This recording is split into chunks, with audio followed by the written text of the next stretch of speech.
Hi, I'm Greg Levine, and this is the party line for December 2nd, 2011, and I've got this Gang of Four song running in my head right now. It is not enough. Oh, I'm not going to sing it. No, I'm not going to do that to you. It is not enough. It is just a habit. Nostalgia, it's no good. Our future is in the past.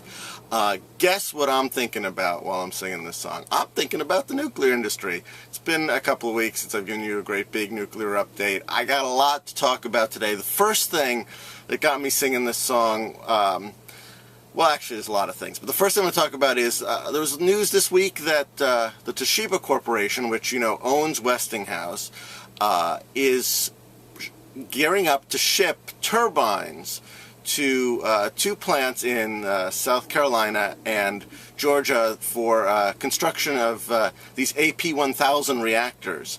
They're gearing up to ship turbines to build AP1000 reactors that have not actually yet been approved by the Nuclear Regulatory Commission.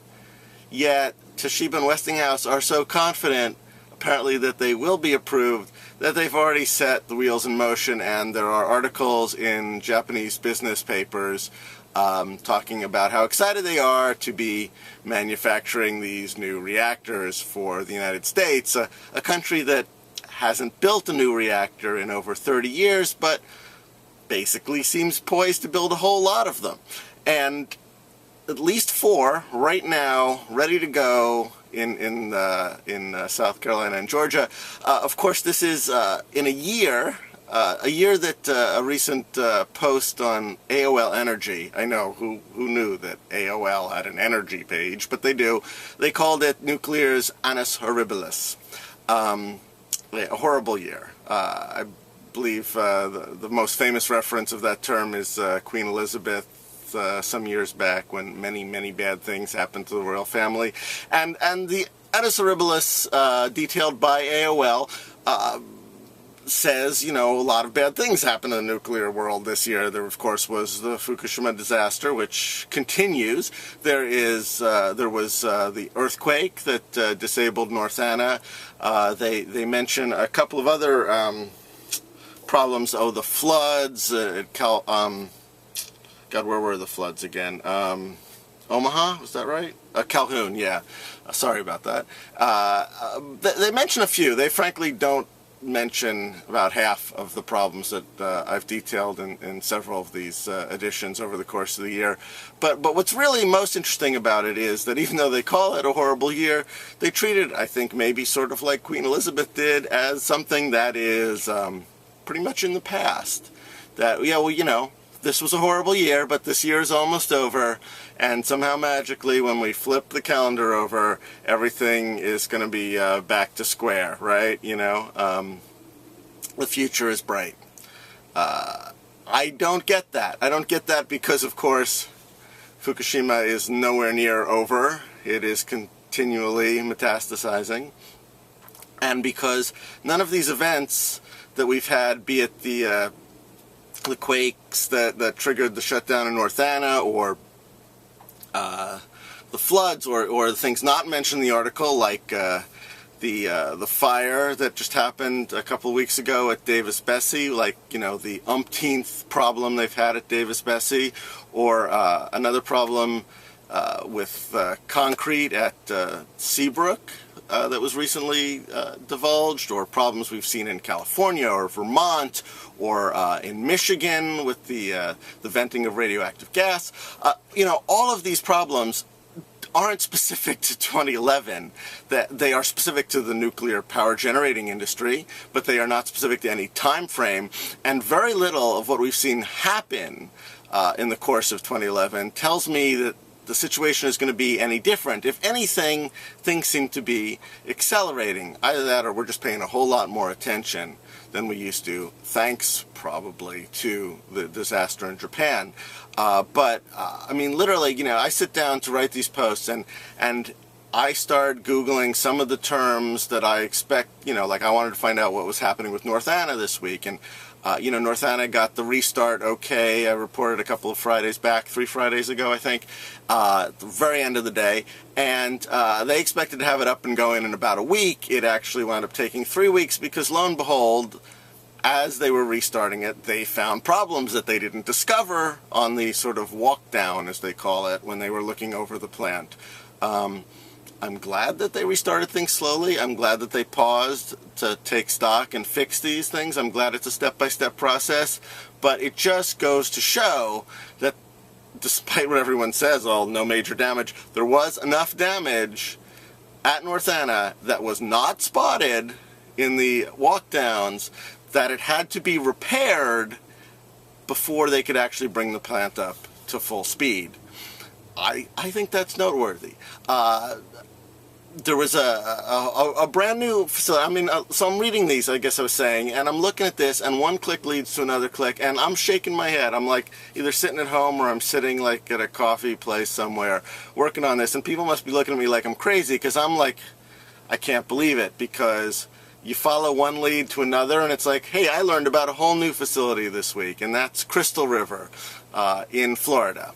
The Crystal River plant turns out to have a long and sordid history. The containment building cracked when they were building it back in the mid-70s. It developed really big cracks in 2009. Why? Because they had to replace the steam turbines inside, and the operators, Progress Energy, decided that rather than hire contractors like all 34 other nuclear facilities that had done this in the past, they were going to do this themselves. So they drilled a hole in the containment builder, cut a hole, or something. It's a big hole, and they're like 40-something inch thick concrete walls, and it caused a crack. And in attempts to repair that crack, they caused another crack. And then it turns out that just this summer, a third crack, and we're not talking like, hairline. We're talking 25-foot long, 3-4 foot wide kind of cracks. We're talking chunks of concrete on the floor kind of cracks. The containment building, every time they try to fix one crack, ever since they screwed it up, they basically cause another crack. And even more disturbing, of course, was that even though they were being monitored for repair of the first crack, they didn't bother to report to the Nuclear Regulatory Commission that this third crack had developed, and it didn't turn up until the St. Petersburg Times asked a question about it last week.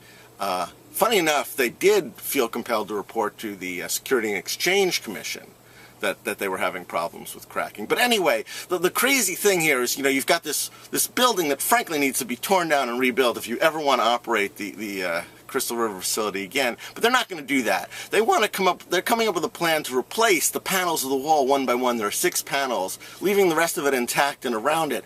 And even though this is just as expensive as building the other building, they want to do this because they think they can get it done in a faster amount of time.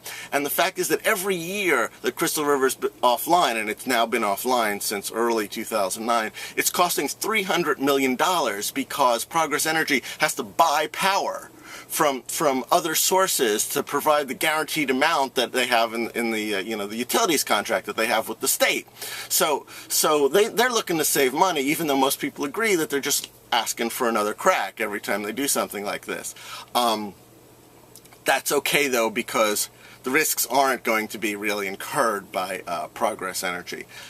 You see, Florida, a state that already is paying a surcharge on its electric bills for future nuclear power plants that may never be built. Florida just approved this week, or last week, might have been this week, a surcharge to also cover some of the costs that are being incurred by Progress Energy as they continue to screw up the repair at Crystal River. Initially, I think $140 million. Eventually, $670 million, they say, is what they want, which is kind of funny because that's exactly how much this has cost them up until right now in terms of having the plants offline, but it's only a quarter of what we expect the plant to incur in expenses. And this is just replacement energy expenses, not repair expenses. By the time they finally fix this problem, their quickie way, by the way, in 2014. So phenomenal costs of this, once thought incredibly cheap and economical nuclear energy thing here. Every time I hear about cheap nuclear energy, the top of my head wants to explode, or at least I want to, burst into a song, and if not, If not Gang of Four, then, you know, perhaps, I don't know, what am I thinking of? The birds, you know, where have all the flowers gone? When will they ever learn? When will they ever learn? I mean, when? Not in 2011. Not really betting on 2012 either. And there's a lot more in the post, so give it a read. But for now, that's the party line.